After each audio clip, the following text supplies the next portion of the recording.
It was a record close on the last read yet again. Broader markets continue to outperform. You had the mid-cap index, hitting a fresh high in intraday trade. Small-cap index was also gaining somewhere around 0.4% or thereabouts. The breadth was firmly in favor of gainers.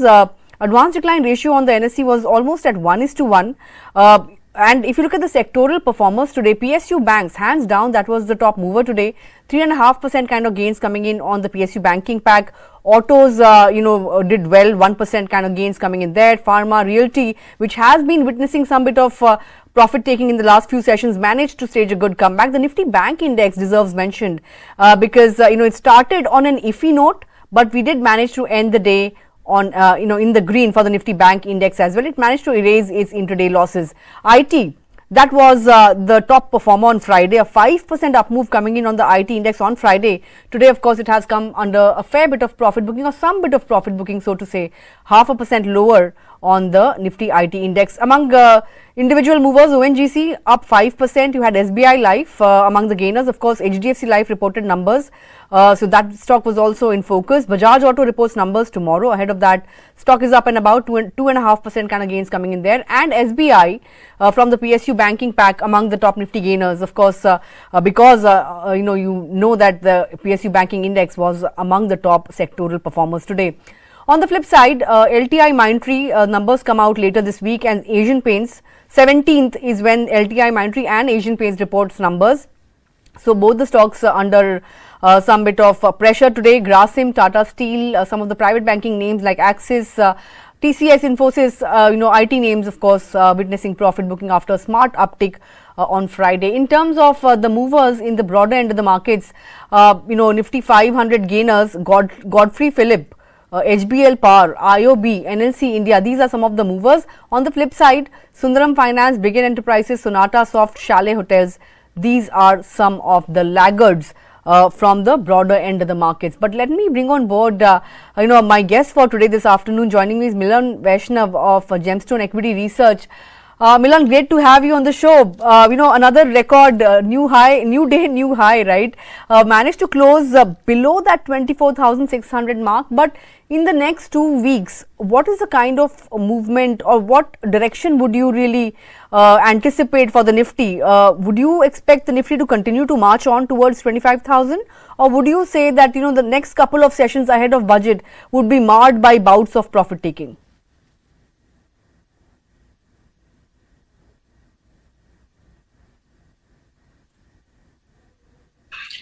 Coming to Nifty, see, there are a couple of things that are going on with Nifty right now.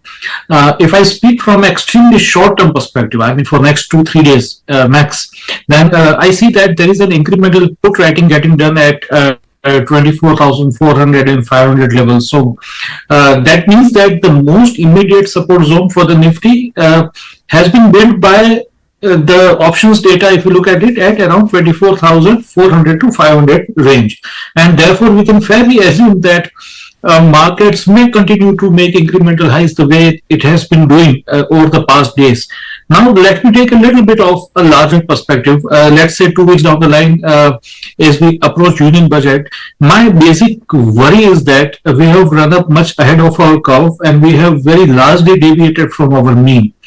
If we take a look at the weekly charts, then the nearest and the fastest 20-week moving average is almost, say, around 1900 odd points lower than the current Nifty levels, and a simple 50-week moving average is way below 3000 points. So what I'm trying to drive home a point is that while we continue to ride the trend, because we have to ride the trend, we don't have any indications that may point towards any sell signal as of now. So we have to ride the trend, but we have to be extremely cautious with each higher level, and some sort of ranged corrective move cannot be ruled out as we go near the budget. Okay, some sort of corrective, moves can't be really ruled out ahead of the budget. But what about the Nifty Bank index, particularly the PSU banking lot? Today we had Bank of Maharashtra report numbers. quite good. We saw a very good up move coming in on the stock as well, 6% higher. Profit rose 40%, 45% so to say. NII was up 20%. GNPA wise as well, asset quality has improved on a quarter-on-quarter basis. The stock has literally doubled in the last 1 year. Today, of course, PSU banking lot was the cynosure of all eyes, 3.5% gains coming in on the PSU bank index. But how is Bank of Maharashtra in particular looking, and going forward, now that we are seeing private banks under some bit of pressure once again, do you expect PSU banks to continue taking the lead here on? Yes and no of it. First, let me talk about the yes front. Coming to Maharashtra Bank, well, see, the statistics are quite interesting.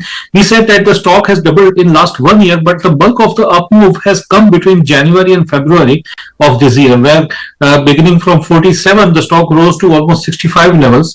But after marking the high of around 65 in February, the stock until now has been trading completely sideways, to the extent that if one would have invested in Maharashtra Bank in February, may not have made money at all, despite the kind of rise that we have seen in the market. So Bank of Maharashtra right now is in absolutely sideways trajectory, but yes, technically it's accumulating, and any move towards above 68, 69 levels can take the stock meaningfully higher from current levels. So on the technical front, yes, Maharashtra Bank looks quite good.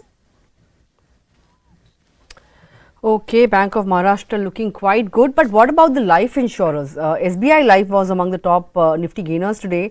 HDFC Life came out with numbers. The stock in the recent times have stocks of life insurers in recent times have seen good traction, but on YTD basis, if you look at HDFC Life, it's still in the negative. Today numbers came out. The stock was just about, I think, 0.3% higher or so. How would you really play the stock post numbers? From the technical perspective, when SBI Life moved past 1565 level, it actually staged a breakout from a classical double top formation, because these levels were tested prior sometime in February of this year. So it's a typical, a classical double top breakout, I will call it, and therefore the stock has raised its support levels higher to 1565. So the stock can be accumulated on each decline. It may continue to move higher. The only thing is that it's been overbought, slightly overextended, so some short-term consolidation cannot be ruled out, but so long as it keeps its head above 1560 levels, one can fairly accumulate the stock. Okay, accumulate on dips, that's the call on an SBI Life, but I want to talk to you about the Tyre stocks. They've been on a roll today. Some of these counters like JK Tyres, they've shot up as much as 15% in intraday trade. The trigger, of course, MRF announcing a price hike effective 18th of July. Truck tyre prices will see a hike of approximately 2%, but there will be no increase in prices for two-wheelers. Stock has been fairly flat, MRF in particular, in the last 3 months. But if you look at the likes of JK Tyre, today of course a strong up move coming in there. In the last 1 month as well, JK Tyre has gained somewhere around 20%. So within the tyre pack, would you prefer a JK Tyre now, or do you think stocks that haven't moved much should be looked at? No, again, see, now with the kind of overextended markets that we are in, we will have to do two things. One, that the stocks that are in extremely strong uptrend will need to keep trailing our stop losses higher, so that we can protect the bulk of our profits. Now, coming to Tyre, they are one of those stocks that are seeing improving relative strength. So that is something which is quite necessary with the kind of markets that we are in. So among the Tyre pack, though most of them were off their intraday peaks, particularly JK Tyre, it has a scope of moving higher, testing around say 500 to 520 odd levels going ahead from here.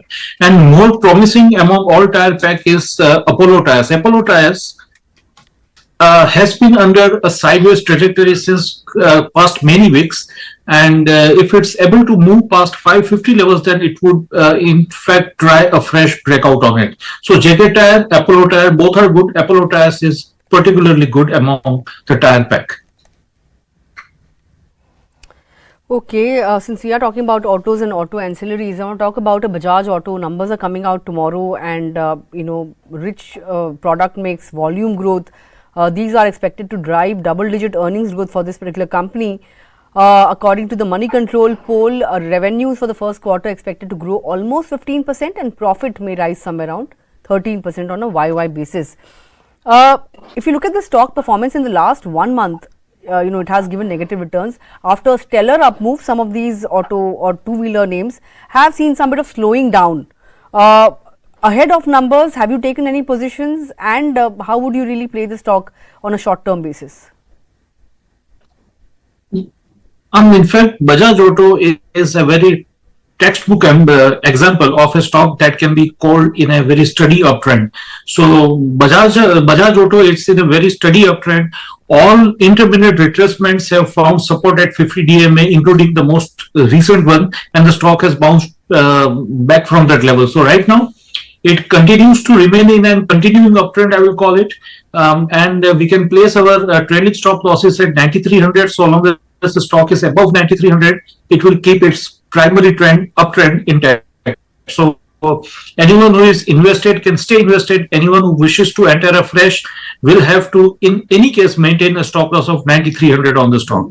But it's in a very steady and intact uptrend, I will call it. Okay, the uptrend seems to be intact for a Bajaj Auto. Aurobindo Pharma, that's the other stock that I want to discuss. The company will be considering its first ever share buyback, going forward. Stock hit a record high today. In the last 1 month, 3 months, it has given handsome returns.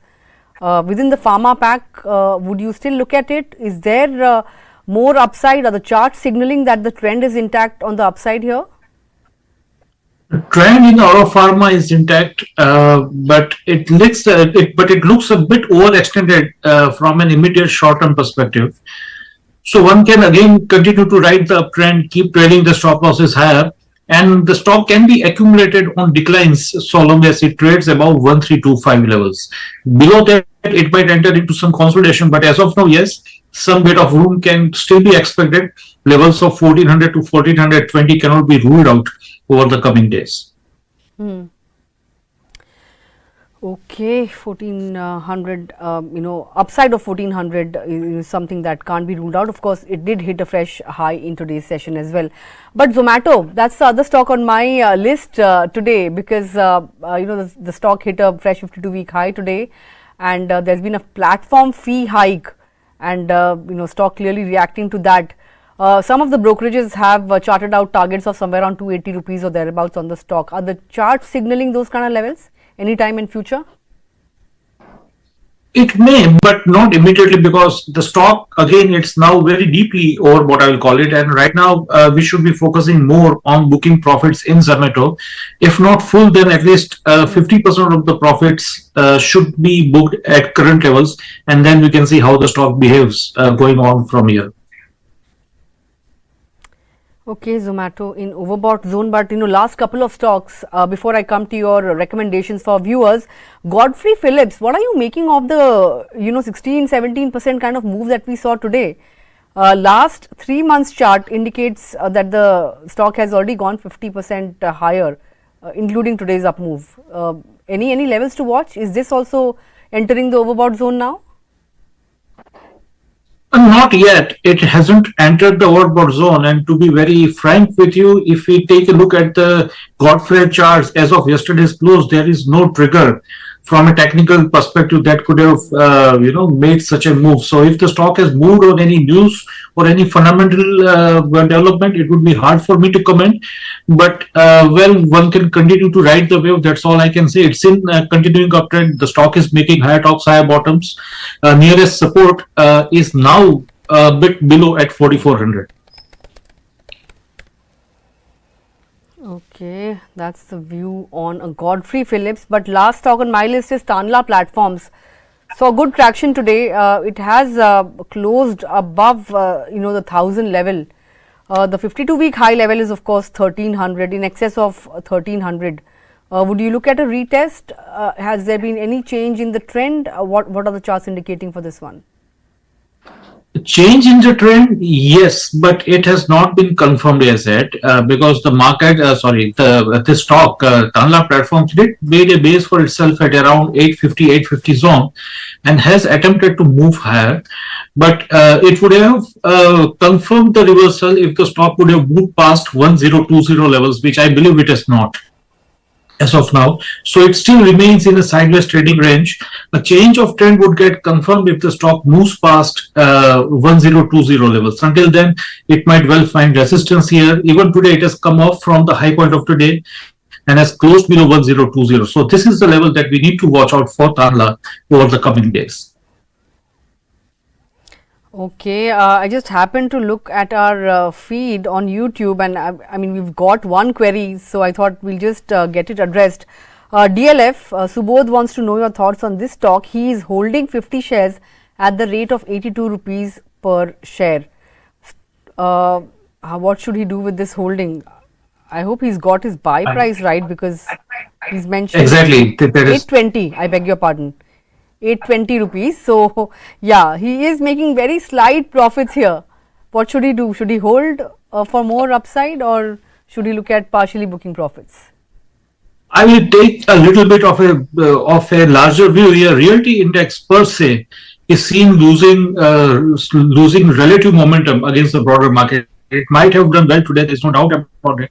But by and large, the entire realty index per se is losing relative momentum against the broader market. So in this case, narrowing down to his query, I would suggest to maintain his cost as a stop loss, so that at least if that level is violated, he can make an exit and it doesn't end up making losses. So I would suggest him to keep his cost, that is 820, as a stop loss and continue to hold on to this. Okay, that's the call. Then I hope that answers your query. But before I let you go, Milan, any recommendations for viewers over the next couple of sessions? I'm looking at oil and gas and energy pack. GAIL is attempting a breakout. We can see the stock testing around 245 to 250 levels over the next 1 or 2 weeks time. Another stock that I'm looking at is BPCL. Bharat Petroleum, it's enjoying it was near the confluence of the resistance area between 307 to 309, and it is expected to move higher towards 320 to 325 watt levels over the coming days. Okay, some picks coming in from the energy pack. With that, Milan, thanks a lot for taking out time and joining in. Always a pleasure interacting with you. Look forward to our next interaction as well. Have a great evening, and of course, wish you a great week ahead. Thank you, Nandita. My pleasure. Well, on that note, of course, we are leaving the market in good stead. We've ended the day on a high, didn't really close above that 24,600 mark. Nevertheless, it was a record close for the last read, with Midcap index as well hitting a fresh high in intraday trade. Of course, with that, we've come to the end of this edition of Closing Bell. We'll be back with the markets tomorrow morning at 9 a.m. on opening bell. Let's see whether or not we manage to shut shop above that 24,600 level tomorrow, or whether we see a bout of profit taking at highs. But with that, it's a goodbye from me. Stay tuned to Money Control for all your other news and updates, and of course, have a great evening.